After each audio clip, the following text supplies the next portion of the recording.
Дараагийн мэдээ ажил олгогчдод тулгардаг хамгийн том сорилтуудын нэг нь ажилтнуудын өвчний чөлөөтэй холбоотой асуудал байдаг. Бидний хийсэн тооцоололоор сарын 2.5 сая төгрөгийн цалинтай ажилтан 10 хоногийн өвчний чөлөө авахд байгууллагын хэмжээнд ойролцоогоор 1.9 сая төгрөгийн бүтээмжийн алдагдал үүсгэр байна. Гэхдээ энэ нь ажилтан өвдсөн ч ажилдаа заавал ирэх ёстой гэсэн үг биш маа. Харин ч өвчний чөлөө авах нь халдвар төвчин хамт олонны дунд тархаас урьдчилан сэргийлэх, за ажилтны эрүүл мэндийг хамгаалах, улмаар урт хугацаанд байгууллагын бүтээмжийг хадгалахад чухал ач холбогдолтой байдаг гэнэ. 20 өдрийн үзэгчтэй. Тэгэхээр албан байгууллагатай хэлж чөлөө авдаг нөхцөл байдал бол дэлхийд бас ямар байгаа гэхлээр хэдүүлээ харцгаая. За хамгийн эхний нөхцөл байдал бол энийг үзэгчд маань ойлгох хэрэгтэй. Өвчтөй холбоотойгоор чөлөө авдаггүй нөхцөл байдлыг энэ Statista Consumer Insights гэдэг судалгааны байгууллага хийсэн байгаа юм. За эндээс бол бүгд намд Солонгос улсын иргэдийн 53% нь бол огт өвчнөй холбоотойгоор чөлөө авдаггүй гэсэн юм судалгаа гарсан байна. За дараагийнх нь бол Испани иргэд бол 39%-тай, Франц бол 37%-тай, Хятад бол 39%-тай байна. За Итали бол бас 26%-тай гэх мэтчлэн ингэ явж байгаа. Энэ тоо статистикийг харуул Азийн орнуудаас гадна Европын орнуудыг харуул. За Европын орнуудын иргэд бол дарагтаа хэлж чөлөө авах нөхцөл байдал нь бол их байна гэсэн ийм тоог эндээс харж болно гэсэн үг. За хамгийн бага нь бол Австрал 13%-тай чөлөө чөлөө авч ордог гэсэн ийм байдал гарч ирсэн байна. Энэ юу хэлж байгааг бол одоо тухайн улс орн бол ажилчид нь өвчин тохиолдолд за чөлөөгөр хангах юм энийг хуульчилсан байдаг учраас ийм баг тоо гарсан гэсэн ийм үзүүлэлт гарсан байна. Тэгэхээр яг энэ нөхцөл байдал Монголд ямар байгаа талаар бид хүн бас иргэдээс бас тодруулж мэдээлэл авлаа. За ингээд бол зарим залуус бол жилийн 12 сарын бараг сарын хугацаанд нь өвчтөй байх тохиолдол гардаг гэсэн ийм мэдээллийг өгч байна. За дунд иргэм насны хүмүүс бол за өөрөө өвдөд байдаггүй ч гэсэн за хүүхдүүд нь өвддөг учраас цэцэг сургуулийн хүүхдүүд нь өвлийн цагаар томоо төст өвчний хамааралтайгаар за чөлөө авах нөхцөл байдал за нэг жилд бол 7-8 байдгаа гэсэн ийм тайлбар өгч байгаа юм. Тэгэхээр иргэдийнхаа яриаг эхлээ сонсцгоё. Жилд эрүүл мэндэ за нэг сарл болдог баг. Тэгээд заримдаа бэртэж гэмтэн, заримдаа ханиад тусна. Халуурч малуурн тэгэл чөлөө авдаг.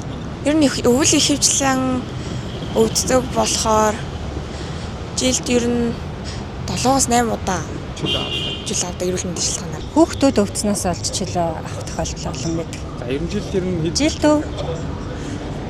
за өнгөрсөн жил бол бараг 5 удаа авсан. Өвлийн хугацаанд 100 болгаагүй л дээ. За өвчний чөлөө авах өвчлөлөө гэж чөлөө авах нь эдийн засагт хэрэг нөлөөлдөг талаар бид хүн бас мэдээллийг хүргэе гэж бодож байна. За хамгийн их чинь бол байгууллагын түвшинд үзүүлэх нөлөөлөл нь ажилдаа ирэхгүй байх хугацаанд за бүтээмж бол нэгдүгээрт буурна. Хоёрдугаарт төр орлон гүйцэтгэх хүн бас авах за мөн бусад ажилчдад нь одоо ажлын ачаал нэмэгдэх юм уу ийм асуудлууд гарч ирдэг. За гуравдугаарт бол үйлдвэр үйлчилгээний тасалдал гарах эрсдэлтэй цалин болон нийгмийн даатгалын зардал нэмэгдэнэ гэсэн ийм зүйлүүд гарч байгаа. За бид бүхэн тооцоолол хийж бодож үзсэн. За 2.5 сая төгрөгийн цалинтай ажилтан за өдөрт дунджаар 119 мянган төгрөгийн бүтээмжтэй ажилтдаг гэж бодоод за тухайн хүн 10 хоногийн чөлөө авлаа гэж бодоход 119 сая төгрөгийн ер нь бүтээмжийн алдагдлалд орж байна нэг байгууллага гэсэн ийм тооцоо гарсан байгаа. За үргэлжлүүлээд бид бүхэн ажил олгогч болон за хүний нөөцийн ажилтнууд энэ дээр ямар байр суурьтай байгаа талаарх мэдээллийг үргэлжлүүлээ өргөе. Одоо тавьсан шаардлага шалтгаан болгоныг нь бол миний хувьд бол илүү ойлгохыг бол хичээдэг.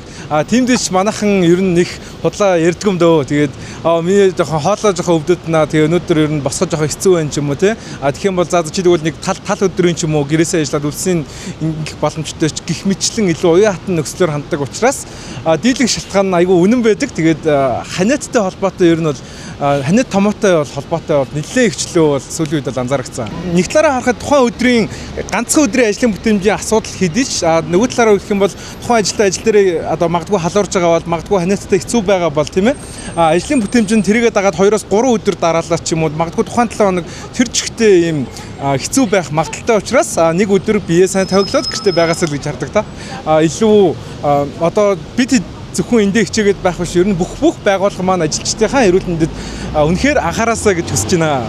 Өөр чөлөө аваад үтэмдэд тааруулж имчилгээгээ хийх нь тулд чөлөө авдаг. Ерөнхийдөө нөгөө жилд нэг удаа үзлэг гэдэг нь ерөнхийдөө дараа 300 сая төгрөгийн нэг хүний 300 сая төгрөг одоо тушааж албан ёсоор үзүүлдэг. Тэгэхээр өвчний чөлөөний тухай бас үргэлжлүүлээд бид хүн та бүхэнд яригч. За давуу тал бол чөлөө олгосноор өвчин бусдад талдах хэрэгслийг бууруулна. За мөн ажилтнууд бүрэн эдгэрч илүү бүтээмжтэй ажилласан. За урт хугацааны хөдөлмөрийн чадвар алдалтыг бууруулна. Эрүүл мэндийн хүндрэлээс шалтгааллах зардлуудыг басгана гэсэн ийм зүйл ярьж байгаа. За сая та бүхэн сонссон бах зарим компани эзэд бол ажилчдаа жил болгон за 300-аас 400 мянган нэг ажилчин бүрт 300-аас 400 мянган төгрөгийн за мөнгө төлж за тухайн ажилтнаа за урьдчилсан сэргийлэх үйлчлэгт хамруулдаг гэсэн ийм мэдээллийг өгч байсан.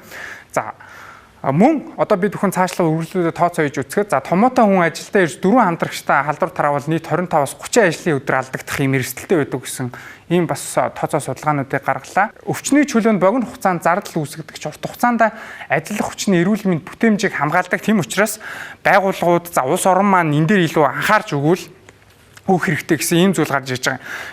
Бидэнд бол одоо яг одоо байгаа нөхцөл байдал ажиллахаас өөр сонголт алга. Гэхдээ эсвэргээрээ бид хүнд эрүүл аюулгүй байх орчин, амьдрах орчин, за үр хүүхдээ мөн тухайн орчинд бас өсгөж хүмүүжүүлэх хэрэгтэй гэсэн ийм зүйлийг маань нэг талдаа за ажилтан ажил олгогчид за төр засаг маань анхаарах хэрэгтэй гэсэн ийм зүйл байна.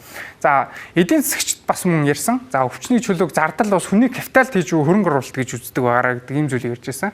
За мөн ажиллах хүчний эрүүл мэнд аюулгүй орчин амьдралын чанарт төр ажил олгогчид илүү анхаарах шаардлагатайг харуулж байгаа гэсэн ийм дүгнэлтэнд хүрч байгаа юм а.